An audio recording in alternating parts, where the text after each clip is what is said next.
नमस्कार, मैं रविश कुमार। प्रधानमंत्री नरेंद्र मोदी चुनाव के बाद तेजस्वी को जेल भेजने वाले हैं।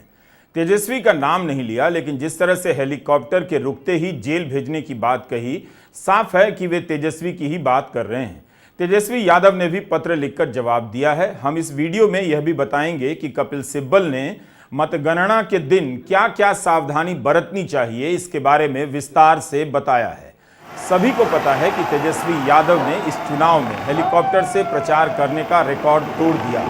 तेजस्वी हेलीकॉप्टर को ट्रैक्टर कहते हैं। हर दिन 5 से 7 सभाएं करते हैं और अकेले ही मोर्चा संभाले हुए हैं। इस वक्त तक तेजस्वी यादव 225 से भी अधिक सभाएं कर चुके हैं। असहनीय दर्द के साथ तेजस्वी लगातार सभाएं कर रहे हैं। राजनीति के मैदान में तेजस्वी यादव को चुनौती दी जा सकती थी।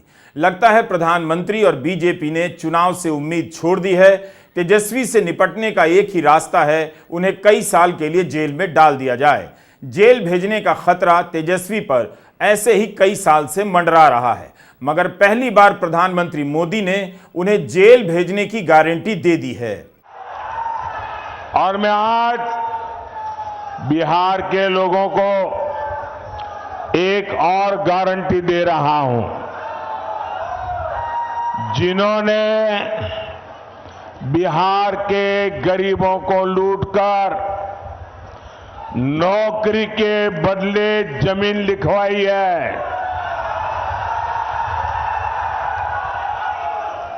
कान खोल के सुन लो, उनका भी जेल जाने का काउंटडाउन शुरू हो चुका है।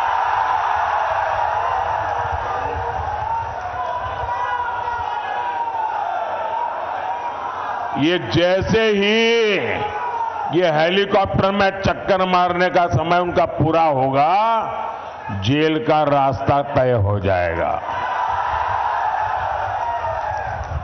बिहार को लूटने वालों को एनडीए सरकार छोड़ेगी नहीं, और ये एनडीए की गारंटी है, मोदी की भी गारंटी है। उत्तर प्रदेश और गुजरात में पेपर लीक की अनेक घटनाएं हुई। प्रधानमंत्री नरेंद्र मोदी ने कभी कुछ नहीं बोला।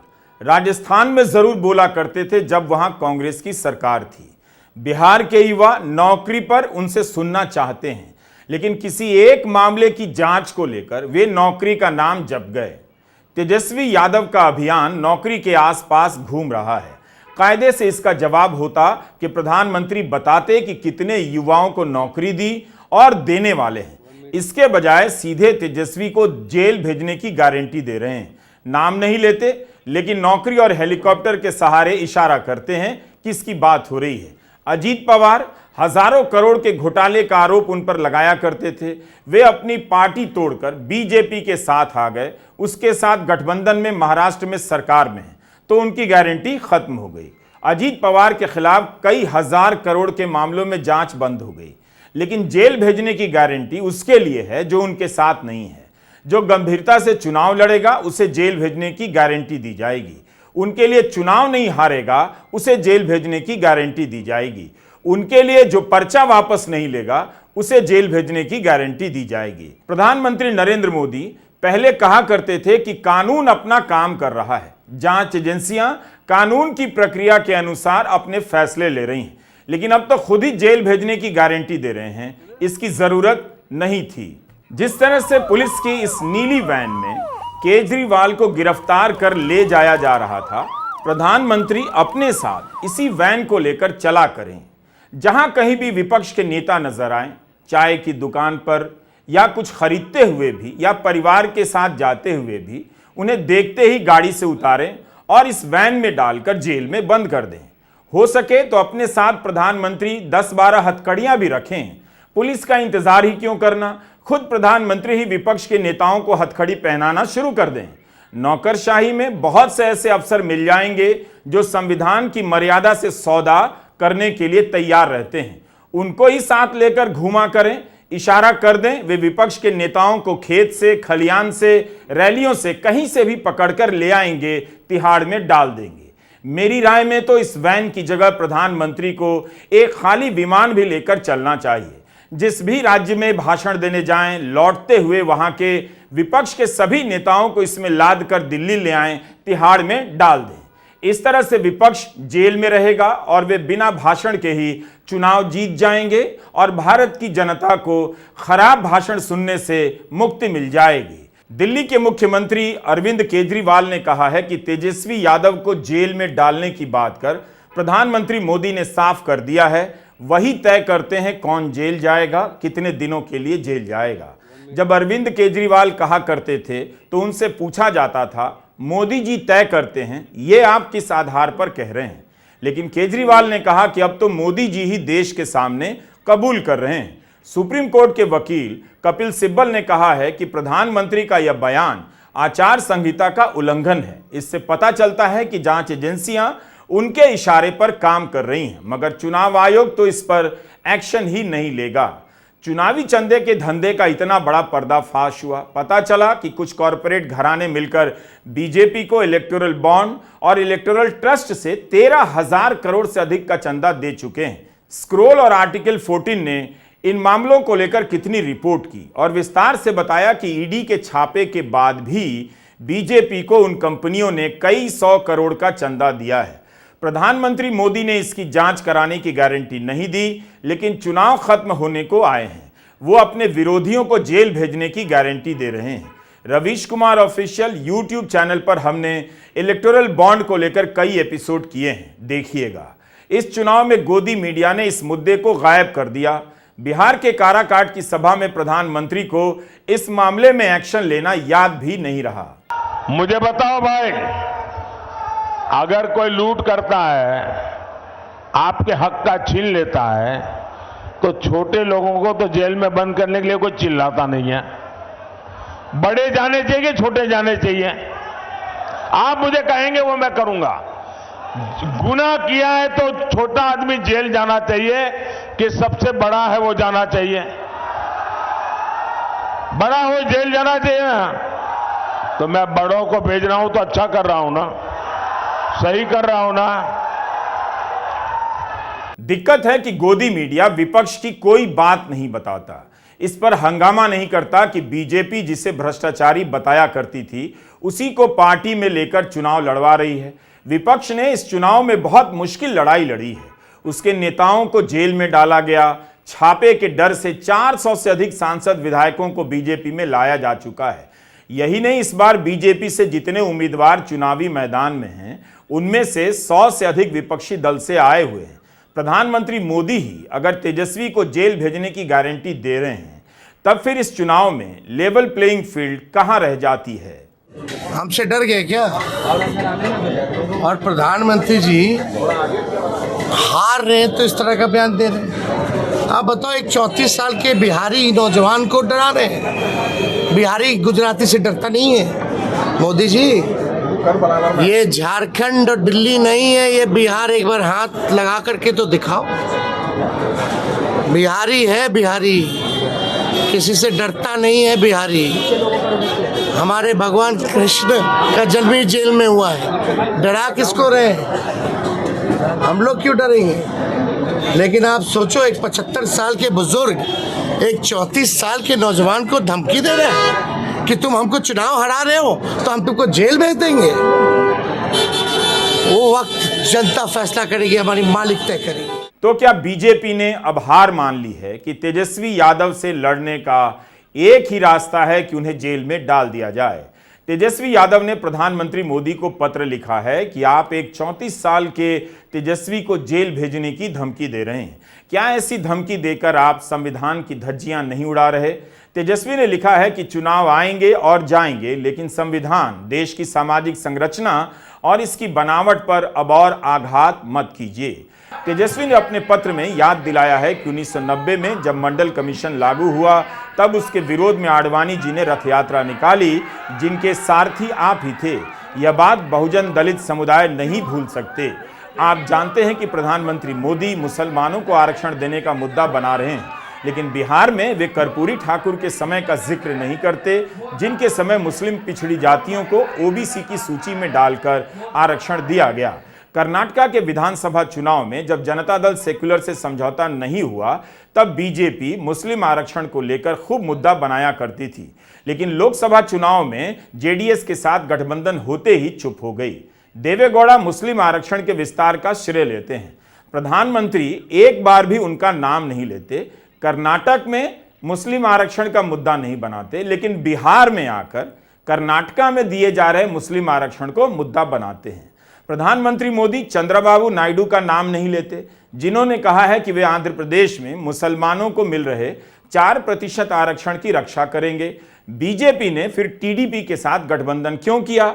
आंध्र प्रदेश में तो बीजेपी 6 सीटों पर चुनाव लड़ रही है और टीडीपी 17 सीटों पर। अगर इतनी ही समस्या थी तो अलग हो जाते। तेजस्वी यादव ने अपने पत्र में लिखा है कि मैं गुजरात में ओबीसी कैटेगरी के अंतर्गत मुस्लिम जातियों की सूची भी संलग्न कर रहा हूं। शायद आपको ज्ञान और ध्यान भी ना रहा हो कि गुजरात में मुस्लिम समुदाय की जातियों को भी आरक्षण मिलता है। आप 13 बरस से ज्यादा अरसे तक इस राज्य के मुख्यमंत्री रहे, अतः भ्रम फैलाने और नफरत परोसने की राजनीति से परहेज कीजिए। चुनाव के बहुत पहले से ही जांच एजेंसियां विपक्ष पर हमलावर हो जाती हैं। ईडी, आईटी के छापों के डर से कितने ही नेता बीजेपी में आ गए। पंजाब में भी आयकर विभाग का छापा पड़ा। मुजरा वाले बयान पर विपक्ष को भी समझ नहीं आ रहा कि क्या और कैसे कहें। आम आदमी पार्टी के नेता संजय सिंह ने कहा है कि लगता है अब इसके बाद प्रधानमंत्री मोदी गाली ही देने वाले हैं। आप सिर्फ और सिर्फ विपक्ष को गालियां देने में यकीन रखते हैं, तो मैं तो अब बीजेपी के समर्थकों को, भक्तों को कहना चाहूंगा, कान में रुई लगा के जाना, सभा में कानों में रुई लगा के जाना, क्योंकि अब सिर्फ मां बहन की गाली बाकी रह गई है।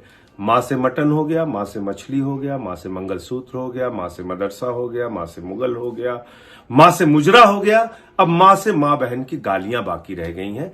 तो मैं भक्तों से और जो मोदी जी के समर्थक हैं उनसे मैं ये कहना चाहता हूं कि मां से मोदी मोदी मोदी मोदी करते रहते हो, कहीं मां से मां की गाली ना आपको दे दे मोदी जी, इसलिए सभाओं में थोड़ा संभल के और बच के जाइए। प्रधानमंत्री को झूठ बोलने से, जेल भेजने की धमकी देने से कोई नहीं रोक सकता, बस वे अच्छी शिक्षा और नौकरी की गारंटी नहीं दे पाते। यह चुनाव इसलिए भी याद किया जाएगा कि उनके भाषणों में 10 साल का काम कम था, मुजरा ज्यादा था, मंगलसूत्र ज्यादा था, लेकिन तेजस्वी को जेल भेजने की गारंटी देकर उन्होंने खुद ही बता दिया कि 10 साल से वे किस दम पर राजनीति कर रहे हैं, डराकर, धमकाकर, जेल में डालकर। सुप्रीम कोर्ट के वकील कपिल सिब्बल ने प्रेस कॉन्फ्रेंस की है और विस्तार से बताया है कि मतों की गिनती के समय जो भी एजेंट जाएं, उन्हें किन बातों का ध्यान रखना चाहिए। इस चार्ट में आप देखोगे कि पहले लिखा है CU नंबर। CU नंबर मतलब कंट्रोल यूनिट नंबर, बाईं तरफ ऊपर कंट्रोल यूनिट नंबर। उसके नीचे लिखा है BU number, that means ballot unit number. So control unit number होगा यहाँ, बैलेट नंबर यूनिट होगा, ठीक है। और फिर पेपर सील होगी, उसकी पेपर सील होगी, VVPAT ID होगा। सो ये चारों चीज़ें लिखित रूप में होंगी वहाँ, ठीक है। आपको मैच करना है क्योंकि ये कंट्रोल यूनिट नंबर को आपको दिया जाता है। फिर आप आ जाओ काउंटिंग टेबल नंबर 1 में, उदाहरण के तौर पे। तो काउंटिंग टेबल नंबर 1 में आप देखोगे EVM इज ऑन ECI, ठीक है, नो प्रॉब्लम। तीसरा कॉलम बहुत बड़ा इंपॉर्टेंट है। तीसरे कॉलम पे लिखा है 4 जून 24, 4 जून 2024, ठीक है। और नीचे लिखा है टाइम मतलब कि ये रिजल्ट से पहले ये लिखित रूप में आ जाएगा 4 जून टाइम कब, मतलब कि कब ये इसका टाइमिंग कब होगा ये पता चल जाएगा आपको, ठीक है। अगर इस टाइम में अंतर हो तो गड़बड़ है। तो आपको देखना है कि इस टाइम में कोई अंतर नहीं है, क्योंकि जब भी आप काउंटिंग टेबल नंबर 1 में 4 जून का खुलेगी मशीन तो आपको देखना है क्या टाइम है, ठीक है। उसमें कोई अंतर होगा, मतलब टाइम अलग दिखाएगा कि इसका मतलब कहीं और भी खुल चुकी है, ठीक। फिर अगला टेबल और इंपॉर्टेंट है सीरियल नंबर। वो सीरियल नंबर भी यहां लिखित रूप में आ जाएगा ऑफ कंट्रोल यूनिट, तो सीरियल नंबर मैच हो जाएगा, कोई दिक्कत की बात नहीं है। कैंडिडेट आ जाएंगे, टोटल पोल वोट्स आ जाएगी, ठीक है ना। टोटल पोल वोट जब आ जाएगी तो ध्यान से इसको देखना, ताकि जब काउंटिंग में वोट ज़्यादा हो तो गड़बड़ी।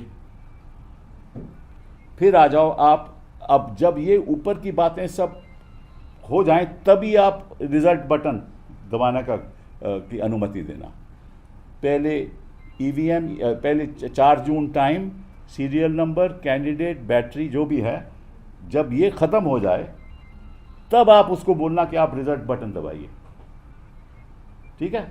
जब आप रिजल्ट बटन दबाएंगे तो आपको लिखेगा पोल रिजल्ट, उदाहरण के तौर पे 26 अप्रैल 2024, उस दिन मतदान हुआ होगा, ठीक है ना।